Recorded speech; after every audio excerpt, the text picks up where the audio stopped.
Now in this section I'm going to teach you about my passion, which is bunker play.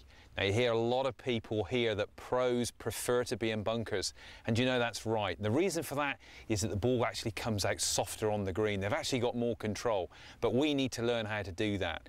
Now let's just take you through it. A lot of people initially when they come into a bunker have a lot of fear of sand.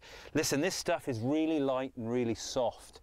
Yeah, and we need to be actually working with our method to actually feel that we can produce that same soft motion. So I'm just going to teach you now how to do that.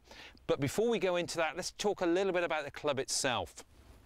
Now there's a certain angle that's not very often spoken about, and it's called bounce angle, and it represents the back edge in relationship to the leading edge. And some of these manufacturers are now putting actual bounce angle on. You see this 0.8 at the back? Well, this actually effectively means that the back edge is 8 degrees lower than the leading edge. And as we adjust the club face position, you can actually see that bounce angle changing. That's actually increasing, but more on that later. That's a little bit about the bounce angle. Let's get into the bunker and talk about bunker play.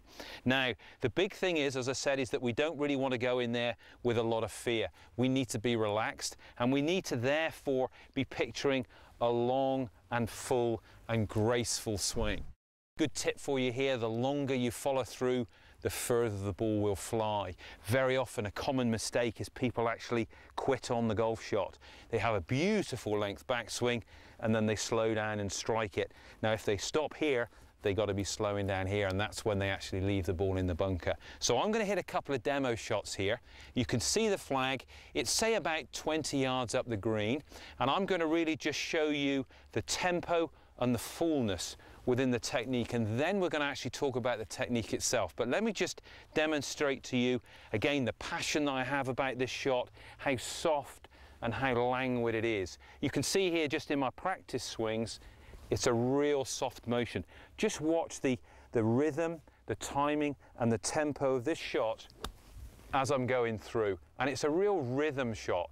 It's a tempo smooth finish and it's relaxed, and that's the key.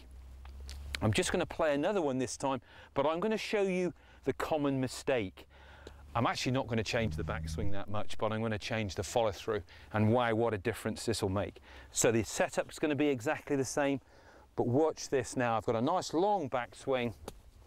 I've decelerated into the ball and I didn't even get it out of the bunker. So the big key is let's get the follow through working forward and towards the target. Now I'm going to dispel a myth for you. And it's really something that I think needs to be put right in bunker play. And this is where you strike the sand. Now, when I was learning my golf, I never really had any formal tuition in where to strike the sand. I just got in there and I started to feel it. When I actually play a pitch shot, I don't decide on how much divot I'm going to take or how deep I'm going to go into the ground.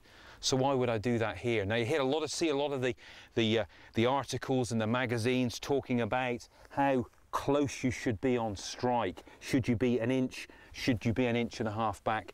Well, I'm going to show you something here. I'm going to place a little mark in where the ball is, and I'm also going to give a little mark here. Say that the in theory position is I should be striking around about here. So there's my two references. Now just watch this. Watch actually in reality where I do strike this ball. I'm going to take my full address position. I'm going to dig my feet in just to get a slightly more stable stance. But just watch the amount of sand here, and this will be interesting, and this will start to dispel the myth. Just watch the length of finish and through, and you can see here that I've actually started to strike. Wow, nowhere near an inch behind the ball, more like 3 or 4 inches, maybe even 5. And you need to be able to do that because it's all about taking the consistent amount of sand. So if I almost place the ball back in the same spot, I'm going to put the actual ball in here. I'm sort of going into the sand about this distance and I'm coming out here. And that gives me a very, very much larger margin for error, and that makes it easier. So let's play another one up, and again watch the tempo, watch the smooth rhythm and the balance. I'm going to be getting into a nice full follow through and out. Look where that club's finishing, right behind the head.